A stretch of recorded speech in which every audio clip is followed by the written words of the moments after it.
Hello, how are you friends.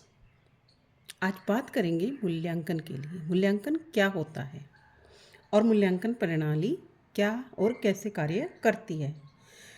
किसी भी प्रत्यय या वस्तु या व्यवहार के संबंध में निर्णय लेने से पूर्व अवश्य किसी न किसी प्रकार का मूल्यांकन का आधार बनाना पड़ता है। यानी कि मूल्यांकन मनुष्य के जीवन का एक अंग बन चुका है। मूल्यांकन का विकास शिक्षा के नवीन दृष्टिकोण का परिणाम माना जाता है।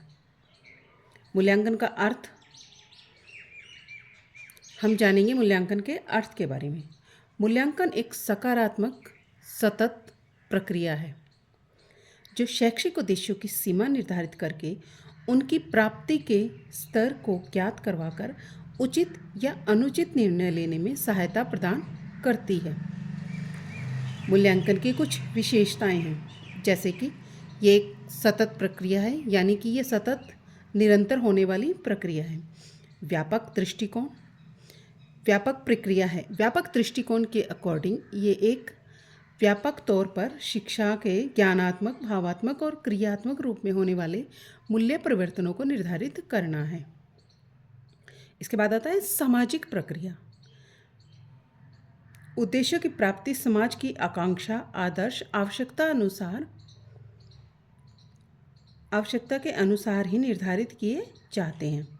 उद्देश्य निष्ठता पूर्व निर्धारित उद्देश्यों की प्राप्ति किस सीमा तक प्राप्त हुई, इसी जानने के लिए इन्हीं परिणामों के लिए भावी शिक्षण पर का स्वरूप निर्भर करता है। निर्णयात्मक प्रक्रिया मूल्यांकन के थ्रू हमें पता लगता है कि निर्णय शिक्षण विधियों, शिक्षक द्वारा उद्देश्यों की प्राप्ति, सीखने के अनुभवों की प्रभावशीलता आदि के बारे में सही निर्णय ले सकते हैं। और मूल्यांकन शिक्षार्थी के केंद्रित होना चाहिए। शिक्षार्थियों में जो हम पूर्व निर्धारित उद्देश्य तय किए जाते हैं उनकी कितनी प्राप्ति हुई है, यानी कि मूल्यांकन बाल केंद्रित प्रक्रिया होती है। सहकारी प्रक्रिया शिक्षक अकेला ही बालक के संबंध में मूल्यांकन का कोई निर्णय नहीं लेता, क्योंकि ये विश्वसनीय भी नहीं होगा।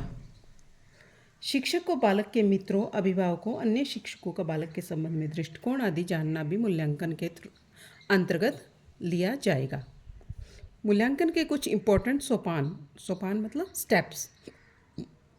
शैक्षिक उद्देश्य, उनका चयन करना, उद्देश्यों को व्यवहारगत परिवर्तन में किस प्रकार से परिवर्तन हुआ है, यानी हमने जो उद्देश्य निर्धारित किए थे उन उद्देश्यों का किस प्रकार से परिवर्तन दिखाई देता है।